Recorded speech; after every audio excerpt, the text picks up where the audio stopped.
His hands slid slowly down my back, pulling me tighter against the cold kitchen counter. My breath hitched when his chest pressed into mine, firm and unrelenting. His lips grazed my neck, hot and urgent, sending a shiver straight through me. "We shouldn't be doing this," I whispered, though my trembling voice betrayed me. It wasn't resistance, it was need. I know he murmured against my skin the words, trembling like a confession. "But I can't stop thinking about you." The truth was, neither could I. That was the real problem. My husband was just upstairs. His footsteps could have sounded at any moment.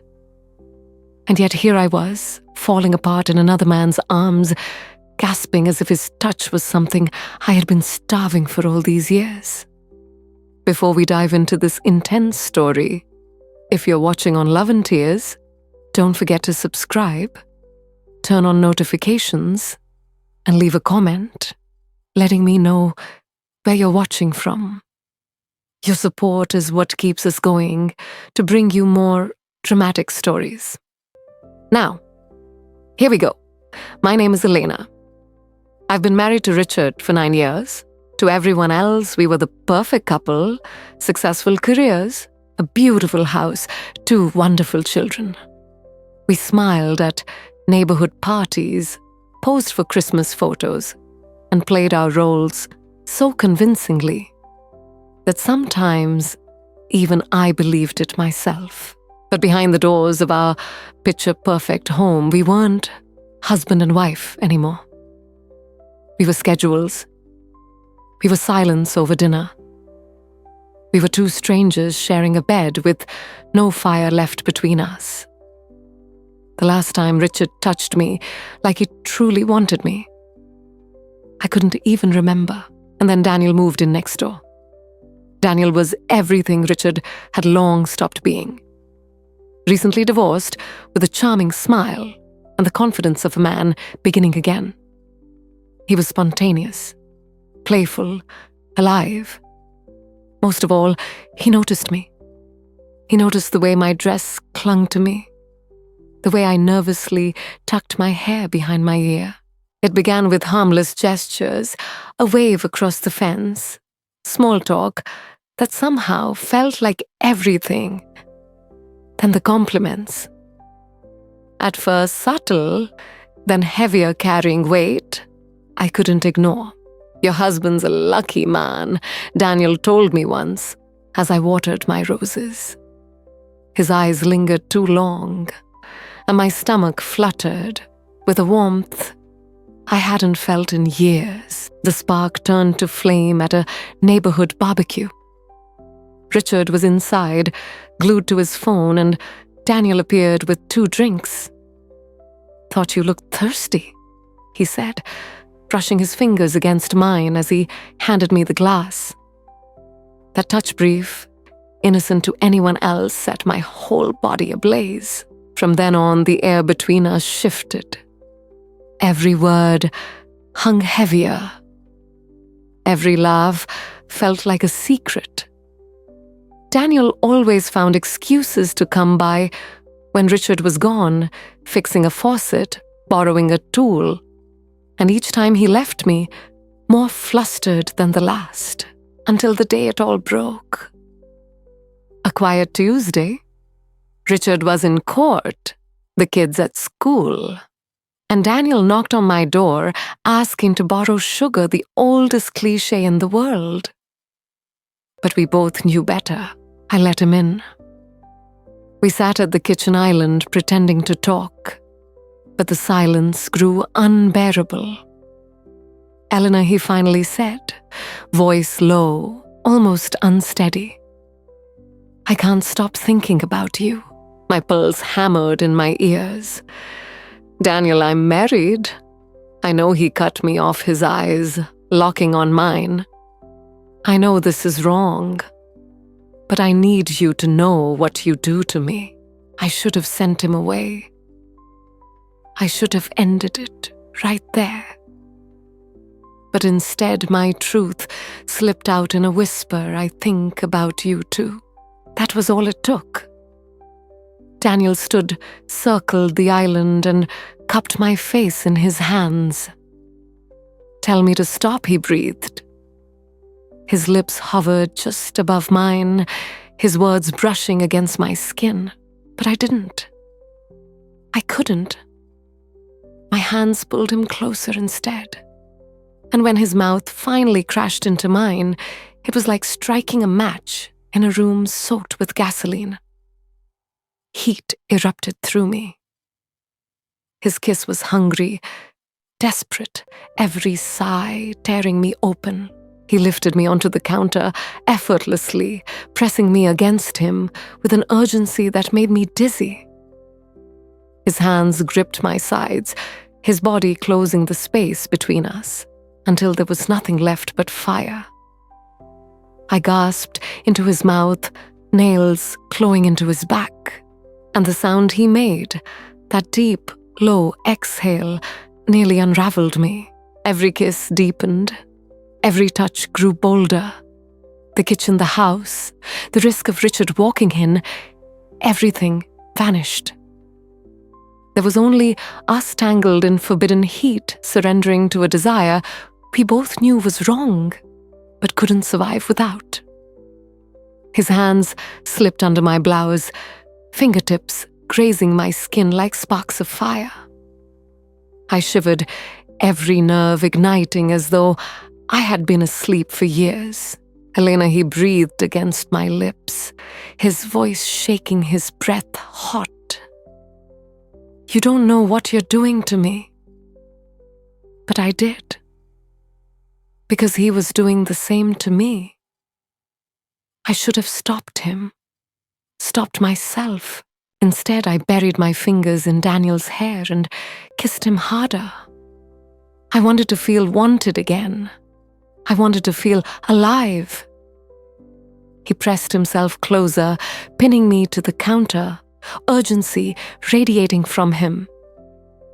His lips traced my neck, and my head fell back with a trembling gasp. "Daniel, this is insane," I whispered, my voice torn between guilt and need. "Then let's be insane," he murmured, desperately against my skin. In one swift motion, he scooped me into his arms as if I weighed nothing. My heart raced as he carried me to the couch, laying me down carefully, his eyes searching mine one last time. "Tell me to stop," he whispered, his voice cracking, as if the words cost him everything. But I didn't stop him. My hands slid down his back, pulling him closer until there was no space left between us. That was the moment we shattered completely. His lips crashed against mine, stronger, fiercer, every kiss laced with years of longing that finally broke free. His body pressed into mine, unyielding, and I matched his rhythm with breathless urgency. When he finally entered me, a sharp gasp escaped my lips. Raw, uncontrollable, unbearably real. Daniel exhaled against me, his forehead pressing to mine, his voice strained. God, Elena, I couldn't speak. All I could do was cling to him, nails digging into his shoulders, every movement driving me further into a storm of heat and trembling desire.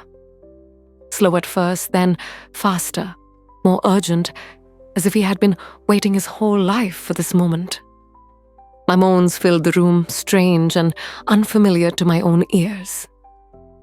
His breath grew ragged, each exhale shuddering against my skin, every thrust pulling me closer to the edge of something I hadn't felt in years. Wrapped in him, I forgot everything. The guilt, the lies, even who I was supposed to be. In that moment, I wasn't a wife. I wasn't a mother. I wasn't someone drowning in guilt. I was simply a woman wanted alive, consumed by the man holding me. When it was over, we collapsed together, skin-damp hearts pounding in frantic unison. His arm wrapped tightly around me, as though he couldn't bear to let go. But reality always returns. The silence after was deafening. I stared at the ceiling, guilt crashing over me, as the weight of what we had just done sank in. "I should go," he whispered, brushing a kiss to my forehead. I wanted to beg him to stay, but instead I only nodded throat-tight with shame. When the door clicked shut behind him, the silence wrapped around me like a punishment. My lips were swollen, my body trembling, the couch still warm with his presence. The air was heavy with memory, and guilt struck like a blade. Reality didn't take long to catch up. Richard began noticing the way my laugh rang brighter, the way I lingered too long running errands, the way my eyes darted to my phone before hiding it away. One evening over dinner, he looked at me, fork hovering midair. "Eleanor, is everything okay?" His voice calm, but suspicion lingered. I swallowed hard, forcing a smile. "Just work stress," I murmured. But I knew. He knew. And that was enough to tell me we'd crossed too far. That night, I sent Daniel a message. "We can't. It's over. I'm sorry." For a long time, silence. Then his reply, "I get it. Take care, Elena." The following days were hollow. I missed him, the way his touch set me on fire, the thrill of our laughter, the stolen moments that felt like lifetimes. My heart raced at every memory. But alongside the ache was Richard's gaze, the risk of losing everything I had built. I didn't regret what we'd shared. Not the heat. Not the way I had come alive again. I only regretted the danger, the secrecy. That night I slid into bed beside Richard. His hand brushed mine in his sleep. I stared at the ceiling, torn between guilt and warmth, carrying a secret I would never confess. Because even though the guilt burned, the memory burned brighter. The memory of being wanted, of being alive. That part of me would never fade. It would remain quiet, hidden, but always burning. If this story makes you unable to take your eyes off, don't forget to subscribe to the Love and Tears channel, click like and share your thoughts in the comments section. That will help us bring you more emotional stories. I told myself it was over, that I had buried it, that Daniel was just a memory I would learn to silence. But deep inside, I knew better, because the truth is, it never really ended. Even as I sit here now, pretending to be the perfect wife, the perfect mother, the perfect woman, I can still feel him. The way his breath trembled against my neck. The way his hands held me like I was the only thing in his world. The way his eyes looked into mine, not with judgment, but with hunger, and something dangerously close to love. I still hear his voice in my head, low and urgent, whispering my name. I still wake in the middle of the night, heart pounding as if I'd just been pulled from his arms.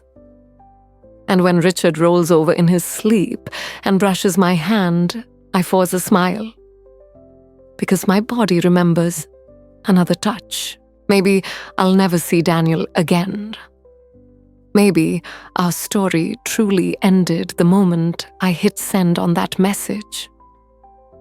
But what we shared, the secret, the thrill, the fire, I know it's still burning inside me, quietly, silently, but alive.